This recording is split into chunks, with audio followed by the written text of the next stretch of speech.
Alors, la première chose pour un petit peu commencer, ça va être déjà de créer les blueprints avec lesquels on veut interagir. Donc moi, en l'occurrence, là, je vais créer un nouveau blueprint de porte. Je vais l'appeler gate cette fois, voilà. Et je vais l'appeler ici prisme ma clé. Alors c'est pas très clair, mais c'est pour pas qu'il ait le même nom. Bon, je peux l'appeler KIB, voilà, hop, KIB. Je vous conseille de mettre des préfixes. Par exemple, là, je mets BP KIB et je mets BP Gate. Ça permet de plus facilement retrouver les blueprints après quand on veut un petit peu jouer avec. Alors, j'ai créé des blueprints de classe actor classique parce que bah, c'est juste, ils n'ont pas de corps, ils n'ont pas de squelette, c'est vraiment juste des acteurs tout simple. Alors, la première phase, ça va être un peu de créer les variables dont on va avoir besoin. Je pense qu'on va on va commencer par la porte. Donc on va ouvrir le blueprint et on va essayer de commencer par le petit système de détection qui va me permettre en fait de détecter si mon joueur il peut interagir avec la porte ou pas. Alors là, vraiment simple, on va tout simplement créer une collision. Hop, ici on va faire un box collision, on peut faire une capsule ou quoi. Donc le box collision, c'est ce petit volume que vous pouvez le laisser par défaut ou voilà, mettre quelque chose de simple et après le setup à chaque blueprint. C'est-à-dire que regardez, si je mets plusieurs fois le BP gate ici, bah, j'ai la possibilité après de venir de toute manière déplacer la box si c'est nécessaire, indépendamment. Donc c'est pas très grave si elle est mal placée votre box. On va représenter la porte avec un static mesh. Donc en l'occurrence, hop, on va ici mettre un petit modèle 3D de porte. Puis on va essayer de mettre par défaut la box un petit peu devant la porte quand même, ce sera mieux fait. Voilà, la placer. Et là, interagir avec cette box, c'est très simple en fait. On va la sélectionner ici dans notre pile des components. Et on va faire un petit clic droit, Add Event, collision. Et on a le choix entre Begin Overlap ou End Overlap. Hop, ici Begin Overlap, ou ici End Overlap. Alors, ce qu'on va faire, c'est que il faut, en fait, si on veut que bah, le joueur il puisse cibler ou interagir avec la porte, et si on veut aussi que bah, quand il interagit avec une porte mais qu'il est loin, et ben en fait ça continue pas d'appuyer. Par exemple, vous voyez, si je m'approche et qu'après je recule, il faut pas qu'en appuyant sur E il continue de pouvoir activer ou désactiver la porte. Il faut vraiment que s'il soit pas à côté de la porte, enfin, qu'il interagir avec la porte que quand il est devant la porte. Donc pour faire ça, très simple, on va créer une petite booléenne. On va l'appeler par exemple Ken Player Interact ou même Is Player Near, je vais l'appeler. Vos booléens, vous pouvez leur donner des noms vraiment explicites. Hop, Is Player Near, point d'interrogation. Et c'est assez simple en fait. Quand le joueur va être en overlap avec la box de collision, eh ben, il pourra interagir, ici ce sera vrai. Et quand il va être en fin d'overlap, quand il arrêtera d'overlapper, il ne pourra plus interagir.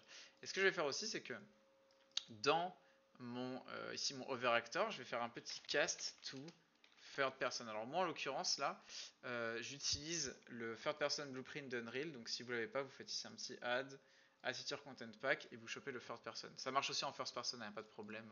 C'est juste qu'il faudra changer le nom de ce blueprint là. Si vous êtes en first person, ce ne sera pas exactement le même. Ou si vous êtes sur un jeu custom, il faut prendre le nom du blueprint de votre personnage. Alors, pour pouvoir par exemple naviguer, je vais faire un petit cast to BP third person character. Si vous voulez pouvoir interagir comme ça entre les différentes portes, il faut que votre caractère en fait il cible une porte. C'est-à-dire que si je m'approche de cette porte, il va cibler celle-là. Si je m'approche de cette porte, il va cibler celle-là. Quand je dis cibler, c'est déclencher une fonction. En gros, en fait, la fonction qui va ouvrir la porte ou essayer d'ouvrir la porte, ça va être un custom event. Donc les custom events sont super pratiques parce qu'on les crée et ils permettent de déclencher les fonctions quand on en a besoin ou quand on les appelle. Donc là, je vais juste faire une fonction open door. Hop, open door. Et ça, en fait, mon joueur, quand il va appuyer sur son bouton, il va falloir que ça trigger en gros cet événement-là qui est un custom event open door. Mais pour pouvoir le lancer correctement, il va forcément falloir le cibler.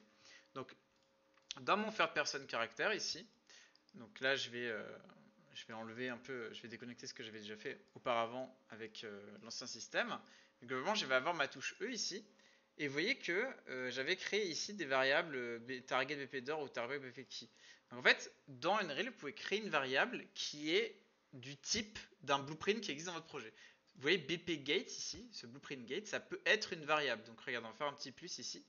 Et on va taper ici le nom de notre blueprint, donc bpgate. Si il s'appelait Robert, mon blueprint, j'aurais pu faire une variable de type Robert, en gros. Variable name, je vais l'appeler target bp gate. Ça n'a pas d'importance le nom, c'est vraiment juste pour s'y retrouver un petit peu. Aussi pour vous y retrouver, vous pouvez donner des catégories à vos blueprints. Vous voyez que là, ma variable, j'ai mis dans la catégorie gate, et donc du coup, ben, elle est un petit peu rangée dans un petit menu déroulant. Donc, target bp gate, s'il y en a qui ne comprennent pas trop, c'est la variable qui, quand je vais la set, en fait, je vais dire à Unreal, bah là, interagir avec set gate. Interagir avec set gate. En fait, dès que le joueur il va rentrer dans la zone ou sortir de la zone, ça va changer la gate avec laquelle il interagit. Comme ça, il pourra interagir avec n'importe quelle gate qui existe dans mon jeu. Donc, ce que je vais faire, c'est que ici, le petit set target bp get, en réalité, je ne vais pas le set directement dans mon print de joueur, parce que c'est dans ma gate ici, dans le print de la gate, que je vais le setup. En fait, quand vous avez un casque comme ça qui existe, vous pouvez récupérer n'importe quelle variable qui existe dans votre blueprint vers lequel vous castez. Donc là, vous voyez, comme j'ai créé la variable target bp gate, et uniquement parce que je l'ai créé, si je tire ici b, bah, je tape juste gate, en fait, vous allez voir que je peux faire un get target bp gate ou je peux faire un set. Regardez, je fais la même mécanique. Je vais créer une variable que je vais appeler Jean-Paul. Voilà. Big up à tous les Jean-Paul. Donc je vais créer une variable que j'appelle Jean-Paul. Et donc si là, je tire depuis mon cast Jean-Paul, et ben Jean-Paul il existe. Mais si je supprime Jean-Paul, hop, bah Jean-Paul il n'existe plus, je peux plus le get. Donc je préchote un peu les commentaires souvent en classe, on me dit Maxime, moi ça marche pas, quand je tire je trouve pas target bp gate. Bah, c'est parce que vous avez peut-être pas créé la variable correctement ou que vous n'avez pas compilé aussi. Quand vous créez une nouvelle variable, il faut recompiler votre blueprint. Donc là, je vais choper ma petite target bp gate, je vais mettre le set et bah, je vais tout simplement dire que la target bp gate c'est self. En gros, c'est cette porte là avec laquelle j'interagis qui va devenir la target bp gate. Hop, voilà, ça c'est fait. Maintenant que ça existe, maintenant que ceci est fait, et ben, si E ici est pressé, si E est pressé, je vais juste pouvoir regarder ici, est-ce que target bp get elle est valide. Donc je vais faire un petit convert validated get. Alors ça, à quoi ça sert? En fait, ça va vous éviter des erreurs, tout simplement parce que ce petit node là, il vérifie s'il n'y a aucune. Vous voyez, par défaut, target bp get elle est sur none. Et donc, comme elle est sur none, elle cible personne. Elle cible personne dans le monde. Admettons que le joueur y joue et qu'il croise aucune porte, bah cette variable elle va rester sur none. Et elle va s'activer, en fait, elle va venir cibler une des portes qui existent uniquement quand le joueur va rentrer ou sortir de la zone. Du coup, bah, malheureusement, si on appuie sur la touche E, bah, lui il va essayer de caster une fonction parce que nous ce qu'on veut c'est ici open door. Regardez, hop, on va faire open door. Le problème c'est que si on essaie de caster vers open door mais que malheureusement, donc vous voyez qu'il va directement dans le blueprint de gate, mais que ben il n'y a pas de cible parce qu'elle est sur none, bah, ça va nous faire une jolie erreur, on ne pourra pas compiler le jeu, on ne pourra pas cook, et ben, les erreurs c'est rarement bien dans un code. Donc là au moins si on appuie sur E et que bpget elle est pas set, elle est sur none, bah, il va juste choisir is not valid et du coup ben, il fera pas d'erreur. On va essayer notre petit système ici, donc j'appuie sur E, ça fait open door sur celle que j'ai set, et open door évidemment, on va faire une petite branche. On va réutiliser la booléenne qu'on avait créée. Est-ce que le joueur il est proche ou pas de la porte? Oui ou non? Est-ce qu'il est proche? Oui ou non? S'il est pas proche, ben on fera rien. Hein, vous voyez, s'il est parti, ben, évidemment on fait rien du tout parce que sinon ça va ouvrir la porte alors qu'on est loin. Et si bah, il est là, et ben on va pouvoir jouer notre animation d'ouverture de porte. Donc moi je la fais vraiment de manière très simple. Je fais un petit flip-flop. Le flip-flop c'est un basculement, c'est une bascule entre deux états. Je prends mon static mesh ici de porte, hein, celui-là là. Hop. Et je vais juste lui faire un set relative rotation. Voilà, on va le faire deux fois. On va avoir deux positions différentes. Alors on pourra dans un autre tuto animer avec une timeline ou une séquence, mais là le but c'est de rester simple quand même sur ce qu'on est en train de proposer. Hop, donc toujours quand vous faites une fonction comme ça, il faut cibler. Donc là ma fonction cible ma porte qui est là, que je peux appeler porte hein, d'ailleurs. Gate, voilà. Gate model. Je vais faire ça bien, voilà, get model et ciblé. Et là, c'est parti, on va essayer hein, tout simplement. Alors il n'y a pas encore de clé, il n'y a rien, mais on va juste voir si notre système y marche. Donc, on vient devant nos petites portes. On appuie sur la touche E et la porte elle s'ouvre ou elle se ferme. Pareil celle-là, elle s'ouvre ou elle se ferme. Vous voyez que quand je recule, j'appuie sur E, il se passe rien. Je reviens, j'appuie sur E, elle s'ouvre ou elle se ferme. Elle peut rester dans sa position. Et dès que je m'éloigne, juste j'arrête d'interagir avec. Donc là, je peux cibler n'importe quelle porte avec petit système. Alors, pour continuer et aller un peu plus loin, on va créer ce petit système de clés. Alors, comment est-ce que je vais faire mon petit système de clés? C'est très simple. Déjà, on va créer une variable booléenne. Les booléennes, tout à l'heure, ça va être nos meilleurs amis dans ce tuto. Ni de qui, ni de qui, je vais essayer de prononcer ça bien. Est-ce que la porte a besoin d'une clé? C'est une booléenne. Cette booléenne, on peut la rendre publique. Quand vous rendez une variable publique, dès lors, vous voyez que si je clique sur une de mes portes, maintenant j'ai un paramètre ici. Ni de qui. Oui, non. Donc, ce que je peux faire, c'est que je peux mettre une branche ici, pardon. Est-ce que le joueur il a besoin d'une clé ou pas? Par défaut, de toute manière, hop, on va le mettre derrière le player is near, parce que de toute façon, s'il n'est pas near, il ne pourra pas interagir. Ok, il peut interagir, oui. J'arrive dans la branche. Est-ce qu'il a besoin d'une clé? Oui. Alors si oui, il va falloir vérifier autre chose. Si c'est faux, s'il n'a pas besoin de clé, écoutez, ça va basculer vers le flip-flop et puis on va ouvrir ou fermer la porte. Donc là, il faut créer une autre branche. Donc c'est une branche dans une branche dans une branche. Cette autre branche, on a juste besoin d'avoir une condition à vérifier qui est ok, bon, il a besoin d'une clé, mais est-ce qu'il a ramassé la clé, le joueur ou pas? Donc là, je vais créer une autre booléenne que je vais appeler as pickup key. Ça va faire beaucoup de mots. As pickup key. Point d'interrogation. Donc là, cette petite booléenne, je vais la vérifier. Et donc maintenant, si c'est faux qu'il n'a pas ramassé, il ne se passera rien. Si c'est vrai, ça va ouvrir la porte. Mais il nous faut un moyen de dire ok, le joueur il a ramassé la clé. Là c'est pareil, même logique, custom event. On fait un petit custom event. On l'appelle pickup key. Pickup key event. Voilà, pickup key event. Qui va juste mettre as pickup key sur vrai. Maintenant le truc c'est que il faut périmétrer entre guillemets une condition pour que cet événement là se déclenche. Pickup event ici, pickup key event. En tout cas, si c'est vrai, ça jouera le flip-flop et tout. Ça, ce sera propre. Donc là, on va faire intervenir le blueprint de la clé. Donc la clé, très simple, on va créer un autre blueprint. Donc là, moi, je l'avais créé BP key B. Je l'avais appelé ici. Hop, on la ramène. Déjà, plusieurs choses.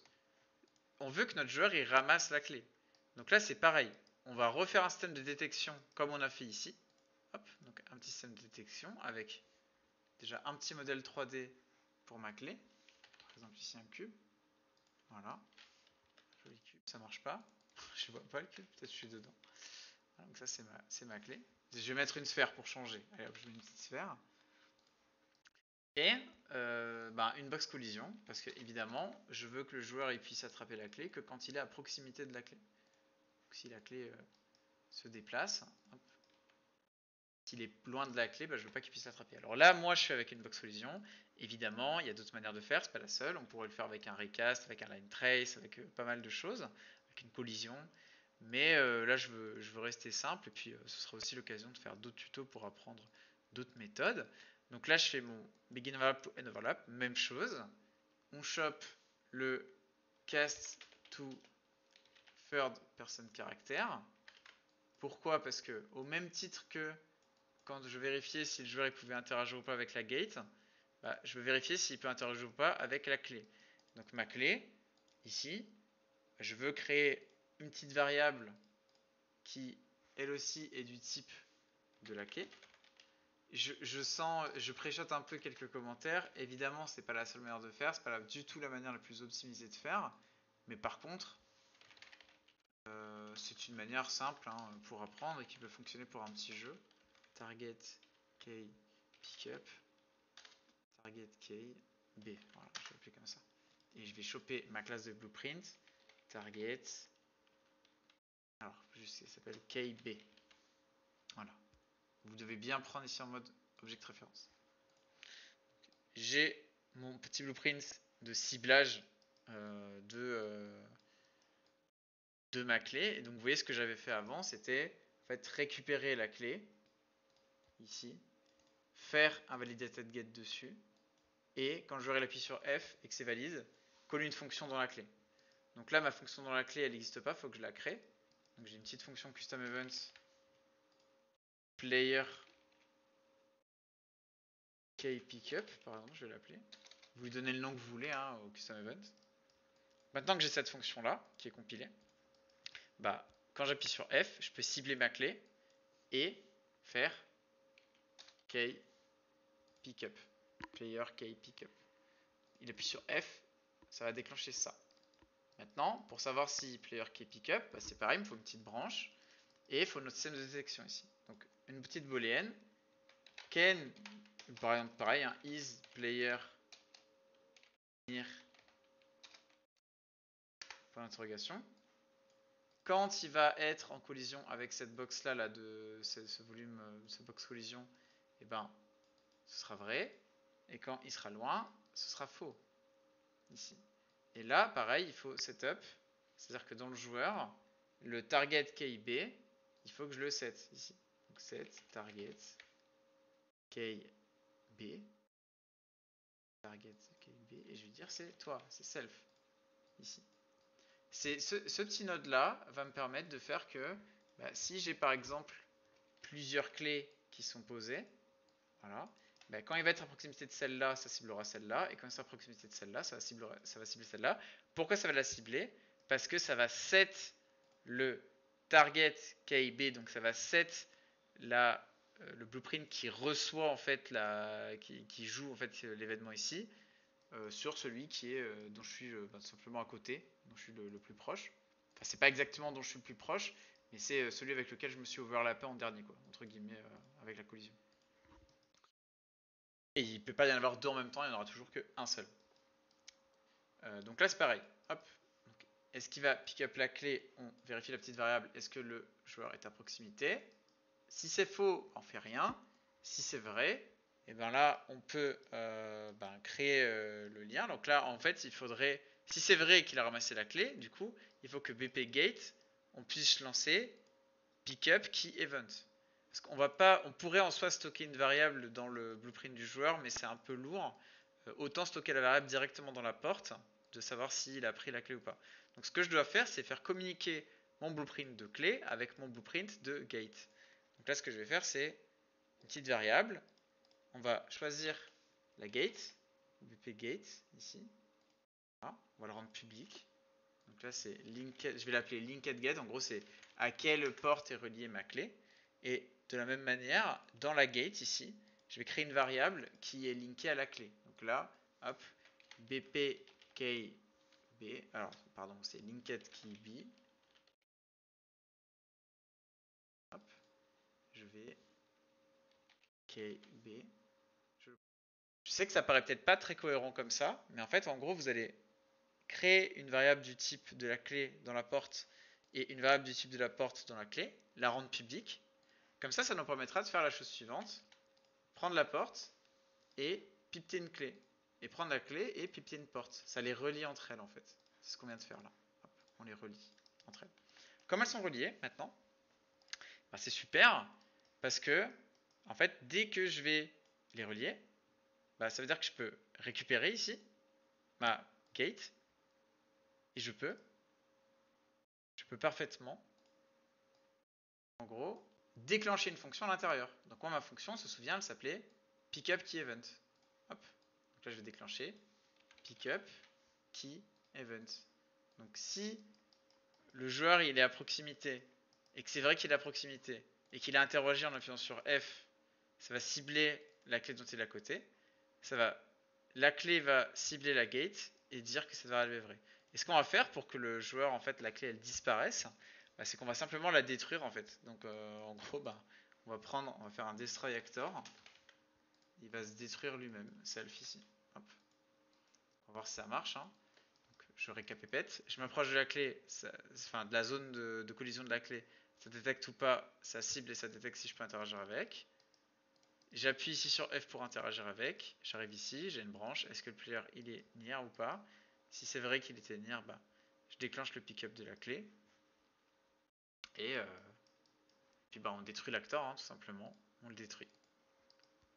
Et comme maintenant, bah, dans la porte, ça ce sera vrai, et ben si le joueur il essaie d'ouvrir la porte, pardon, ici, et ben ça sera vrai et ça marchera. On fait notre petit test. Donc là, je play, pas sûr que ça marche du premier coup. Normalement, j'ai pas fait d'erreur, mais enfin, je vois pas, j'arrive pas à anticiper d'erreur. Là, j'arrive, je vais faire E. Donc là, E, voilà, ça ouvre la porte, donc ça marche pas. Pourquoi ça marche pas? Parce que j'ai pas coché ici la petite variable. Est-ce qu'on a besoin d'une clé pour ouvrir? Hop, donc là, on va la cocher, la variable. Vous vous souvenez, on avait fait plusieurs branches, on avait dit que si ça c'est pas coché, bah on ouvre direct. Hop. Donc là c'est coché, je peux pas ouvrir la porte. Mais si je m'approche ici de la clé, bah, je peux faire F et vous avez vu ça l'a fait disparaître parce que je l'ai pick up. Et là maintenant je peux ouvrir la porte. Je peux toujours pas ouvrir cette porte là. Par contre si j'arrive ici et que je fais F, ben hop, je peux ouvrir la porte. Donc là voilà, c'est un système relativement simple. C'est pas du tout le système le plus optimisé du monde parce qu'on a bah, des castes directes vers les classes et tout. Mais si vous êtes en train d'apprendre le blueprint et que c'est bah, en gros vous êtes débutant, vous bossez sur un petit jeu et tout, bah, vous pouvez parfaitement faire comme ça. Là, souvent les gens me posent la question aussi, bah, ok mais Maxime, mais là regarde, tu as une touche pour ouvrir la porte, tu as une touche pour ramasser la clé, ça commence à faire beaucoup, comment on va faire et tout. On verra, on se fera peut-être un tuto un peu sur les séquences. Mais vous voyez par exemple là, le fait que j'ai débranché mes choses, maintenant je peux plus interagir avec mon ancien système. Hop, d'autres portes. Voilà, je peux plus interagir avec, ça marche plus. Je peux plus rien faire ici. Bah, en fait, si vous voulez que effectivement ça puisse fonctionner, bah, dans votre joueur, vous allez pouvoir utiliser ce magnifique petit node qui s'appelle séquence ici. Et en fait, vous pouvez séquencer différentes vérifications quand vous appuyez sur la touche. Donc là, par exemple, quand je vais appuyer sur ben, ma touche E, il va vérifier est-ce qu'il est à côté d'une gate, est-ce qu'il est à côté d'une porte. Si c'est le cas, bah, il déclenchera des fonctions. Pareil sur le F ici, une petite séquence. Hop, hop. Peut-être avoir des vrais développeurs qui vont hérisser leurs cheveux en faisant des choses comme ça parce que c'est pas le plus opti, mais ça permet de tester des petites choses et que ce soit simple. On voit maintenant, hop, je peux de nouveau interagir avec les portes. Celle-là, je peux la ramasser, l'ouvrir. Je peux pareil aller sur celle-là, ramasser ma clé, ouvrir. Et si je ferme mon jeu, eh ben, j'ai pas d'erreur. Voilà, mon input log s'est ouvert et j'ai pas d'erreur. Ce qui est, en fait, là, ce que j'ai fait, ce qui peut être compliqué après, c'est la maintenance de tout ça. C'est-à-dire qu'à chaque fois que quelqu'un va me dire, ah mais Maxime, regarde maintenant, on a les portes, on a les clés, on a les gates, on a les drapeaux, enfin voilà, il peut y avoir 40 000 choses avec lesquelles on interagit dans un jeu. Et ben, va falloir à chaque fois rentrer dans le player, ajouter ici à la séquence, etc. Ce qui peut ne pas être très pratique. Mais pour aujourd'hui, on va s'en contenter. Et puis au moins, je vous préviens. Voilà, c'est à peu près tout en fait, c'est à peu près tout. Donc je pense que la vidéo est un petit peu longue.